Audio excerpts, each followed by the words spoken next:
ओम नमः शिवाय। नमस्कार दोस्तों, स्वागत है आप सभी का हमारे चैनल भक्ति ज्ञान में। दोस्तों, आज मैं आपको शिव महापुराण की कथा का श्रवण करा रहा हूँ। आप सभी भक्तजन इस कथा को श्रद्धा पूर्वक मन लगाकर सुने। भगवान शिव जी आप सभी की मनोकामना पूर्ण करेंगे और आप सभी के कष्टों को हर लेंगे।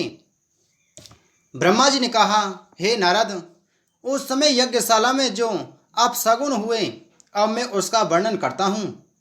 आकाश से पीसी हुई हड्डियों की वर्षा होने लगी तथा ऐसी आश्चर्यजनक बातें दिखाई देने लगीं जिनके कारण कर्म तथा धर्म का विचार शेष न रहा। तीनों प्रकार के दुख सब लोगों को दुखी करने लगे। डर के मारे उनके मुख से कोई शब्द नहीं निकलता था। सबके शरीर थर थर कांपने लगे। उस यज्ञ करने वाले दक्ष प्रजापति तथा यज्ञ कराने वाले भृगु ऋषि की आंखें उत्तर दिशा की ओर उठ गईं, तो उन्होंने देखा कि उधर से भारी धूल उठने के कारण आकाश भर गया है। वे अपने मन में विचार करने लगे कि इस धूल के उड़ने का कारण क्या है, परंतु कोई ठीक बात उनकी समझ में नहीं आई। सभा में उपस्थित सभी लोग आश्चर्य में भरकर एक दूसरे से अनेक प्रकार की बातें करने लगे। हे पुत्र, उस समय दक्ष की पत्नी बीरनी ने सब लोगों को संबोधित करते हुए कहा, हे सभासदों, तुमने मूर्ख बनकर सती का अनादर किया और उन्हें भस्म होने से नहीं रोका। दक्ष प्रजापति ने शिवजी का घोर अपमान किया है और सती की बहनों के सामने ही सती का भी तिरस्कार किया है। यह सब उपद्रव उसी के प्रतिफल हैं। शिवजी का शत्रु कभी भी आनंद नहीं पा सकता। वह कुछ समय के लिए अपने मन को प्रसन्न कर ले, परंतु अंत में उसे नरकगामी होना पड़ता है। अस्तु तुम लोगों को अपने किए हुए पाप का फल अवश्य मिलेगा। भीड़नी के इन शब्दों को सुनकर सभी देवता तथा मुनियों को अत्यंत भय लगा। दक्ष भी भयभीत होकर विष्णु जी के पास पहुंचकर इस प्रकार कहने लगा, हे विष्णु, आप यज्ञ रूप यज्ञ रक्षक तथा यज्ञ के कर्म स्वरूप हैं। आपका कार्य भक्तों की रक्षा करना है। अस्तु आप मुझे इस भय से छुड़ाइए और अपनी कृपा द्वारा यज्ञ को नष्ट होने से बचाइए। आप सच्चे स्वामी हैं। यह सुनकर विष्णु जी ने हंसते हुए कहा, हे दक्ष, जहाँ तक संभव होगा हम तुम्हारी रक्षा करेंगे, परंतु तुमने शिवजी से शत्रुता स्थापित कर स्वयं ही संकट का आह्वान कर लिया है। तुमने प्रलयकर्ता एवं जगत स्वामी शिवजी के साथ बैर करके अच्छा नहीं किया। अब तुम्हें कौन पार लगा सकता है। हम स्वयं तथा अन्य सभी देवतागण भगवान सदाशिव की आज्ञा रूपी रंजू से बंधे हुए हैं। संसार में उनके समान बलवान अन्य कोई नहीं है। कोई सहस्त्रों उपाय भी क्यों ना करे, परंतु शिवजी की कृपा के बिना किसी को कर्म का फल नहीं मिलता। जिस स्थान पर पूजा करने योग्य शिवजी की पूजा नहीं की जाती, वहाँ कोई भी कार्य सिद्ध नहीं होता। जो देवता पूजा करने योग्य नहीं है, उसकी पूजा करने से दारिद्र्य, मृत्यु तथा भय, ये तीनों उपद्रव उत्पन्न होते हैं। हे नारद, विष्णु के मुख से इन वचनों को सुनकर दक्ष अत्यंत चिंतित हो और महादुखी हुआ। अन्य सब लोग भी भय के मारे कांपने लगे और इस प्रकार कहने लगे कि अब हमारी रक्षा किसी भी प्रकार नहीं हो सकती। जिस समय सभी सभासद आपस में एक दूसरे का मुंह देखते हुए चिंता मग्न हो रहे थे, उसी समय वीरभद्र अपनी सेना सहित यज्ञ स्थल में जा पहुंचे और बड़े जोर का शब्द करने लगे। भैरव तथा कालका आदि भी अपनी सेना सहित वहां पहुंच गई। उस समय वीरभद्र का यह स्वरूप था कि उसके 5 मुख, 3 नेत्र तथा 10 हाथ थे। वे अपने मस्तक पर जटाओं को धारण किए थे तथा उनके ललाट पर अर्धचंद्र सुशोभित हो रहा था। वे रुद्राक्ष की माला पहने, शरीर में भस्म लगाए बैल पर सवार थे। उनके सभी अंग वज्र के समान अत्यंत कठोर थे। वे अपने अत्यंत सुंदर हाथों में अनेक प्रकार के शस्त्र लिए, चवर छत्र धारण किए, शिव शिव का शब्द का उच्चारण करते हुए परम विचित्र स्वरूप से भली भांति अलंकृत थे। जिस रथ पर वे अपने नंदी सहित आरूढ़ थे, वह 25 योजन ऊंचा था और उस रथ को 10 लाख सिंह खींच रहे थे। शार्दूल तथा हाथी चारों ओर से उस रथ की रक्षा के निमित्त चैतन्य खड़े हुए थे। उसकी सेना ने आते ही चारों ओर से धावा करना आरंभ कर दिया। अनेक प्रकार के युद्ध के बीच भेरी, शंख, पटह, गौमुख, भृंग उपंग मृदंग आदि बजने लगे। उस समय इंद्र, वायु, यमराज, कुबेर, वरुण, अग्नि तथा दिक्पाल अपने अपने वाहनों पर सवार हो होकर दक्ष के सम्मुख जा पहुंचे। दक्ष ने उन सबसे कहा, हे दिक्पालो, मैंने इस यज्ञ को केवल तुम्हारे ही बल पर किया था, अतः तुम सब मेरी रक्षा और सहायता करो।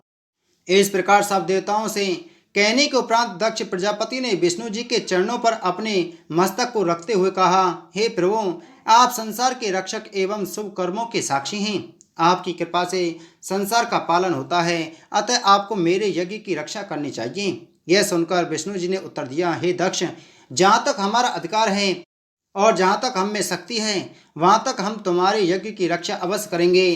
परंतु तुम्हारे कर्मों का स्मरण कर हमारी बुद्धि को आश्चर्य होता है। ब्रह्म स्वरूप शिव जी के क्रोध से तुम्हारी कौन रक्षा कर सकता है? अस्तु, उस शिव नामधारी ईश्वर से विरोध कर कभी हित साधन नहीं हो सकता। वे शिव जी तीनों गुणों से युक्त होने पर भी परम पवित्र हैं। अतः उचित है कि तुम उन्हीं शिव जी की शरण में जाओ, जिससे तुम्हारा यह यज्ञ संपन्न हो सके। इस प्रकार दक्ष और विष्णु में बातें हो रही थी कि वीरभद्र की सेना चारों ओर इस प्रकार घिर आई, मानो कोई समुद्र घिर घिर कर आकाश की ओर बढ़ रहा हो। उस सेना के सेनापतियों ने दक्ष तथा विष्णु जी को ब्रह्म ज्ञान व ज्ञान की बातें करते हुए सुना तो वे सब हंस पड़े। उस समय गणों को युद्ध करने के लिए उद्धत देखकर इंद्र ने अपना वज्र उठा लिया और यह इच्छा की कि मैं शिव गणों से युद्ध करूं। इंद्र युद्ध करने के लिए सामने आए। शिव जी के गण हर हर का घोष करते हुए उनके सम्मुख जा पहुंचे। ब्रह्मा जी बोले, हे नारद, इंद्र की सेना शिव गणों से युद्ध करने लगी। उस युद्ध में असी, शूल, तोमर, बाण, पटिसा आदि अस्त्र शस्त्रों का प्रयोग होने लगा। भेरी, शंख, मृदंग, ढप, दुदुम्बी, पटह, निशान तथा डिम डिम आदि प्रसिद्ध रंगवादों की ध्वनि चारों ओर गूंजने लगी। सभी योद्धा उस युद्ध में अपनी वीरता का अधिक प्रदर्शन करने लगे। जिस समय शिवगणों ने अपनी वीरता को प्रकट किया, उस समय इंद्र की सेना को पराजित होते हुए देखकर भृगु ऋषि ने उच्चाटन मंत्र का जप करके वीरभद्र की सेना को आसक्त बना दिया। तब इंद्र की सेना ने उन्हें अत्यंत दुखी करके सहस्त्रों योद्धाओं को जान से मार डाला। उस अयाचित विपत्ति को देखकर शिव के गण भयभीत होकर भागने लगे और इंद्र की सेना विजयी नहीं हुई। हे नारद, शिवगणों की हार का मुख्य कारण यही था कि इस प्रकार शिव जी ने ब्राह्मण की श्रेष्ठता को सम्मान दिया था। अस्तु, जब वीरभद्र ने यह देखा कि उसकी सेना हार कर भाग रही है, तब वे भूत प्रेतों आदि को पीछे कर स्वयं आगे बढ़ाए। जो बड़े बड़े सेनापति योद्धा बैल पर सवार थे, वे भी उनके साथ आगे आकर खड़े हुए। तदुपरांत उन्होंने अपने हाथों में त्रिशूल लेकर इंद्र के साथ महाभयानक युद्ध किया। उन प्रहारों से घायल होकर देवता आदि भयभीत हो युद्ध क्षेत्र से भागने लगे। किसी के विभिन्न अंग कट गए तो कोई टुकड़े टुकड़े होकर गिर पड़ा। इस प्रकार देवताओं की संपूर्ण सेना क्षीण विशीर्ण हो गई। कुछ देवता तो भागकर अपने घरों को भी चले गए। उस समय अकेले इंद्र ही दृढ़ता पूर्वक खड़े हुए युद्ध क्षेत्र में दिखाई पड़ रहे थे। अपनी सेना को इस प्रकार भागते देखकर इंद्र ने अपने गुरु बृहस्पति जी से कहा, हे गुरु, आप देवताओं की सेना के रक्षक हैं, अतः आप हमें कोई ऐसा उपाय बतलाइए जिससे हमारी जीत हो। यह सुनकर बृहस्पति ने उत्तर दिया, हे इंद्र, विष्णु जी ने जो कुछ कहा था वही सब इस समय सामने आ रहा है। मंत्र, तंत्र, औषधि, वेद, धर्मशास्त्र, पुराण विचार तथा प्रीति आदि यह सब शिव जी की महिमा को जानने में असमर्थ हैं। तुम मूर्ख हो, जो बच्चों के समान बुद्धिहीन बनकर उन्हीं भगवान सदाशिव से बैर ठान रहे हो।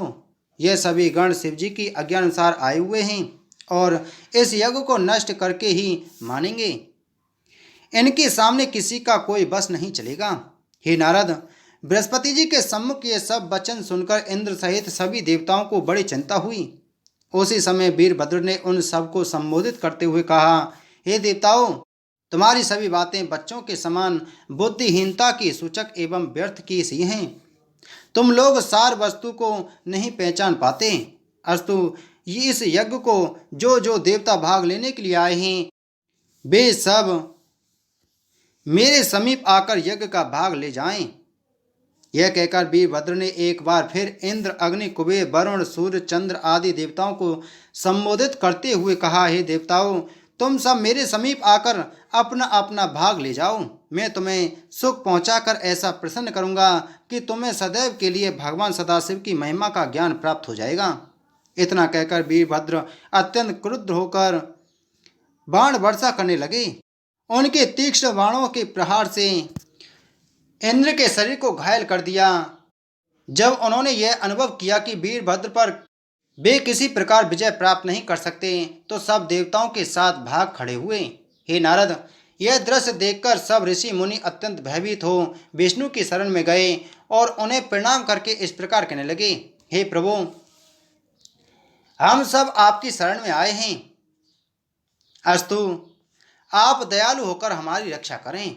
उन ऋषि मुनियों की प्रार्थना को सुनकर श्री विष्णु भी अपने अस्त्र शस्त्र लेकर युद्ध करने की इच्छा से वीरभद्र के सम्मुख जा खड़े हुए। जब वीरभद्र ने अपने सामने खड़े हुए विष्णु जी को देखा तो उन्हें पुकारते हुए इस प्रकार कहा, हे विष्णु, तुम यहाँ किस लिए आए हो? तुम दक्ष के रक्षक बनकर अपने तेज तथा प्रकाश को नष्ट कर देने पर क्यों तुले हुए हो? तुमने सबसे बड़ी गलती तो यह की कि इंद्र को साथ लेकर इस यज्ञ में अपना भाग ग्रहण करने के लिए चले आए। अब यदि तुम युद्ध करने के लिए आए हो तो यह भी स्मरण रखो कि शिव जी की जैसी आज्ञा है उसी प्रकार मैं तुम्हें भी अच्छी तरह तृप्त कर दूंगा। हे नारद, वीरभद्र के मुख से निकले हुए इन शब्दों को सुनकर विष्णु जी ने हंसकर उत्तर दिया, हे वीरभद्र, तुम शिव जी के गण हो और उन्हीं के द्वारा उत्पन्न होने के कारण पूजा किए जाने के योग्य हो। मैं शिव जी को त्याग कर दक्ष की रक्षा के निमित्त यहाँ जिस लिए आया हूँ, यह वृतांत तुमसे कहता हूँ। दक्ष मेरे परम भक्त हैं और उन्होंने मेरी बड़ी सेवा की है। जब उन्होंने मुझे यहाँ आने का निमंत्रण दिया तो उनकी भक्ति के वशीभूत होकर मैं यहाँ चला आया, क्योंकि मैं सदैव अपने भक्तों के अधीन रहता हूँ। अब मैं तुम्हें अपनी शक्ति द्वारा इस स्थान से हटाने का प्रयत्न करूंगा, इसलिए तुम्हें भी उचित है कि तुम जिस कार्य के लिए यहाँ आए हो उसे संपन्न करो। जब तक तुम मुझे पराजित नहीं कर देते तब तक यज्ञ के समीप नहीं पहुँच पाओगे। हे नारद, यह सुनकर वीरभद्र ने सहिष्णु बनकर हंसते हुए कहा, हे विष्णु, आप में और शिवजी में कोई भेद नहीं है।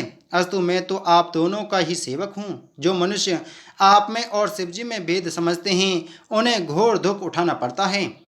फिर भी मैं आपको यह बता देना चाहता हूँ कि मुझे भगवान सदाशिव की आज्ञा का पालन करना है। अस्तु, यदि मैं आपको कोई कष्ट पहुँचाऊँ तो उसमें मेरा कोई दोष नहीं होगा। आप जानबूझकर भी अपने लोक को लौटकर नहीं गए और यहाँ मुझसे युद्ध करने के लिए प्रस्तुत हो गए हैं। अतः आप स्वयं ही मुझे यह बतावें कि इस समय मुझे क्या करना उचित है। यह सुनकर विष्णु जी बोले, हे वीरभद्र, तुम निश्चिंत होकर हमारे साथ युद्ध करो। इस युद्ध में तुम अवश्य ही विजय होंगे। जब हम तुम्हारी चोट से घायल होकर अपने लोक को लौट जाएं, उस समय तुम जो उचित समझो वह करना।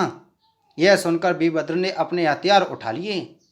उस समय युद्ध के बाजे बजने लगे तथा विष्णु जी ने भी अपना शंख फूंककर संपूर्ण संसार में हाहाकार मचा दिया। जो लोग युद्ध क्षेत्र से भाग गए थे वे भी फिर लौट आए। इंद्र आदि देवता विष्णु जी के साथ रह रहकर फिर से अपने पराक्रम का प्रदर्शन करने लगे। इस प्रकार घनघोर संग्राम आरंभ हो गया। बोलो शिव शंकर भगवान की जय। बोलो शिव महापुराण की जय।